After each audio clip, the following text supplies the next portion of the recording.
Hi everyone! Today I have a review of some Luxie beauty brushes. I got a set of their precision brushes when I went to Generation Beauty. Really like the look of the brushes because they have a pink handle and then a rose gold ferrule. The Luxie Beauty brush line is 100% vegan. I believe that they tout being vegan and cruelty free, and these brushes have synthetic bristles. I have 5 of the brushes to show today. 4 of them are in the newly released Precision line, and then 1 is just part of their main line, but I happened to get it while I was at the show, so I just wanted to review all 5 together. But these are the 4 that are just part of the Precision line. So the first brush is not a part of the Precision line, like I said.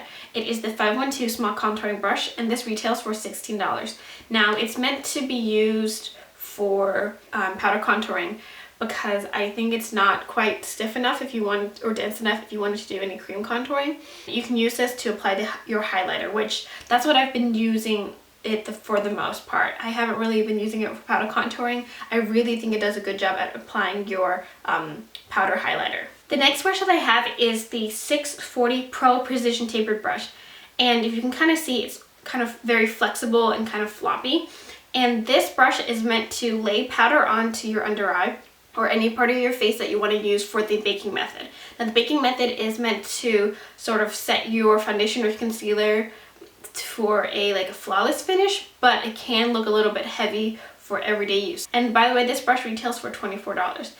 Personally, I feel like this brush is a very trendy brush because obviously it's meant for the baking method. There are other brushes that you can get that will serve the same purpose of laying down powder and then brushing the powder away. So for me, this is something that I would say is not a must-have. The next brush that I have is the 650 Precision Angled Contour Brush, and this retails for $24. You can use this with powder or cream contour products.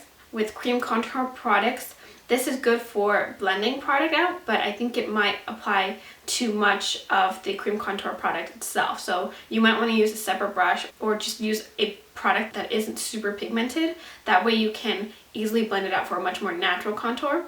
And with powdered products, since it is quite dense, I feel like you don't need to tap your brush into the product that much in order to get enough onto the brush to put it on your face. The next brush is the 660 Precision Foundation Brush, and it retails for $18. I don't think I like this brush as much as the other brushes. I think it does a better job as a small powder brush. So if you wanted to apply powder to concentrated areas of your face, I don't think it's dense enough to blend out liquid foundation, and definitely not dense enough to blend out a cream foundation. I would say it's probably not a must-have. The last brush is the 680 Pro Precision Face Brush, and this retails for $26. Now, if you were going to get any brushes from the Precision line, I would recommend this one. This one is really interesting because it's got like a gentle bevel or slope to the brush. So if you wanted to put product on your face, whether it is a liquid foundation or cream foundation, you can really use the slight angle to blend the product on. And I feel like it's dense enough that it can really buff the product on and just really apply it onto your face.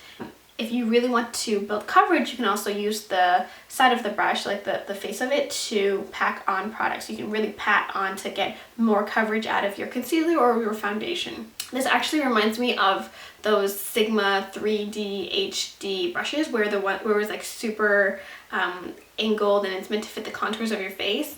But I would think that it does a better job at just applying product on. And I think if you're someone that really likes to use flat foundation brushes, but you find that can be a little bit scratchy, you can use kind of a similar method with this because you're kind of applying it flat to your face to blend product on. Since you're not necessarily using a buffing motion, you can just kind of do downward strokes. It may be good for someone who has dry skin, so that way it doesn't, pick up the flakes as you are applying foundation on. The only thing I don't like about it is that it can be a little bit tricky to wash. I found that I had to use one of those silicone face wash discs, so that way I can make sure to get as much foundation out of it, because I think that it can really be difficult to clean the inner part of the brush if you're just hand washing it. So I do have a slight design criticism. I do feel like the name of the brushes wipes off really easily. I haven't had the brushes for very long, maybe just a few weeks, but I just feel like the name rubs off a little bit too easy. So I hope this review was helpful for you. If you have any Luxie brushes that you like and I did mention them, feel free to let me know and then maybe I can try them out. Alright, thank you.